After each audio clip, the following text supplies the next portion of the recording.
Hello and welcome to the final part of my presentation on parallels to Jesus in The Lord of the Rings.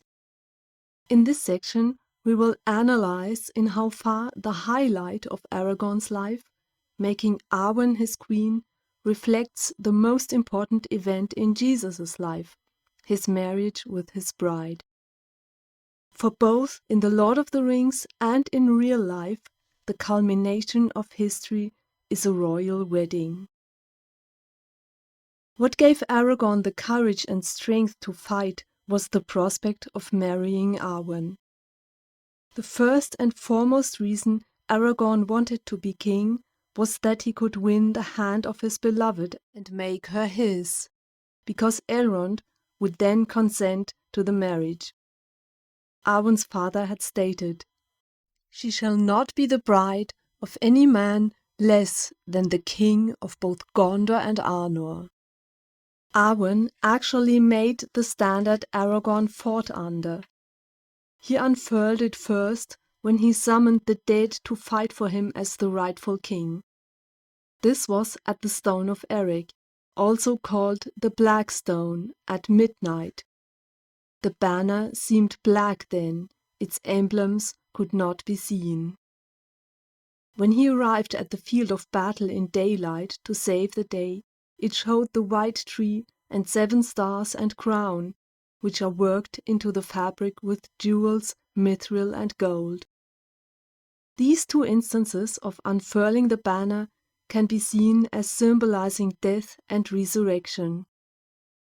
For both, the banner of his beloved is with the hero and gives him courage and strength to fight. Similarly, what gave Jesus the strength to endure the ordeal of the cross, his battle, was the prospect of winning his bride. Hebrews 12 states that, for the joy set before him, he endured the cross. This joy was you, me, everyone who would say yes to him. This joy was the relationship he would subsequently be able to have with us. He says it even more clearly in Song of Songs 4. "You have ravished my heart and given me courage, my sister, my bride. You have ravished my heart and given me courage, with one look from your eyes, with one jewel of your necklace." Speaking of necklace, the Evenstar pendant in the film version, which Aragorn wears as a token of their relationship, might well be seen as a parallel to that half-verse. Without Arwen as his queen, Aragorn was incomplete, his reign was incomplete, and his joy was incomplete. In the books, the wedding is not combined with the coronation as it is in the films, so after he has taken up the reign of Gondor, the hobbits prepare to leave him to return to the Shire. Here is what he says to them. "At last, all such things must end. But I would have you wait a little while longer, for the end of the deeds that you have shared in has not yet come. A day draws near that I have looked for in all the years of my manhood, and when it comes, I would have my friends beside me." Even when Aragorn had been inaugurated as king, the White Tree of Gondor, symbol of the realm of Gondor and the line of kings, was still dead. Aragorn had to search in the mountains together with Gandalf to find a new sapling stemming from the old tree. When the wedding was imminent, he actually found it, and he understood it as a sign that Arwen would soon arrive now and the time of their union had finally come.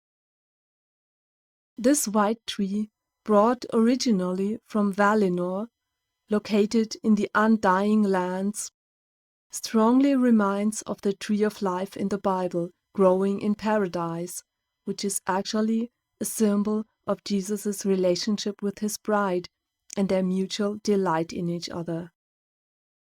In Revelation 2 he says, "To the one who is victorious, I will give the right to eat from the tree of life, which is in the paradise of God." In a way, Jesus himself is the tree of life, who offers the Garden of Eden to us once again. When Arwen chooses Aragorn over everything else in their betrothal narrated in Appendix A to The Lord of the Rings, she is compared to a white tree. And she stood then as still as a white tree, looking into the west, and at last she said, I will cleave to you, Dunedain, and turn from the twilight. In the same way, in the Song of Songs, the bride chooses Solomon over everyone else, which is a prefiguration or symbolic rendering of Jesus and his bride. And here, too, we have the tree metaphor. Like an apple tree among the trees of the forest is my beloved among the young men. The betrothal between God and his bride is depicted in the Bible with the following words: I will betroth you to me forever. I will betroth you in righteousness and justice, in love and compassion. I will betroth you in faithfulness, and you will know the Lord. This bridal metaphor or bridal paradigm can be read on three different levels: portraying the relationship between God and Israel, between Jesus and his people, the universal church, that is, all those who choose him, because bridal love has voluntary choice as a prerogative, and thirdly, the love relationship between Jesus and each individual soul. For just as Jesus died for all humanity collectively, and yet for each person individually, he will be the bridegroom of all humanity that says yes to him collectively, and of each person individually. For him this is possible because he is not only man but also God. He is infinite and can give 100% of his devotion and attention to each person simultaneously and love each of us so fully and uniquely that each is in a way his only one. Here is one difference to Aragorn. Jesus would not have to reject Eowyn as a lover. Aragorn had to do this in order to remain faithful to Arwen, even though he did it very delicately and sensitively, and it pained him almost as much as Eowyn. Jesus, however, rejects no one. He says, whoever comes to me, I will never drive away. And yet, he can still love each of us 100% faithfully and exclusively. Finally, let's have a look at the wedding ceremony. Like the coronation, this is described in similar terms both in The Return of the King and the Book of Revelation. Again, I have marked corresponding passages with the same colors. Tolkien.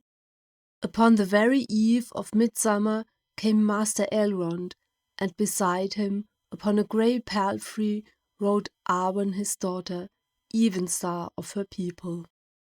Revelation. One of the 7 angels said to me, Come, I will show you the bride, the wife of the Lamb. Tolkien. And Frodo, when he saw her come glimmering in the evening, with stars on her brow and a sweet fragrance about her, said to Gandalf, At last I understand why we have waited. This is the ending. Now not day only shall be beloved, but night too shall be beautiful and blessed, and all its fear pass away. A corresponding passage to this description of Arwen could be seen in Revelation 12, a woman clothed with the sun, with the moon under her feet, and a crown of 12 stars on her head. Frodo's exclamation that night too shall now be beautiful and blessed and its fear pass away corresponds to Revelation 21. God will wipe every tear from their eyes. There will be no more death or mourning or crying or pain, for the old order of things has passed away. Tolkien. Then the king welcomed his guests, and they alighted, and Elrond surrendered the scepter and laid the hand of his daughter in the hand of the king. And together they went up into the high city, and all the stars flowered in the sky.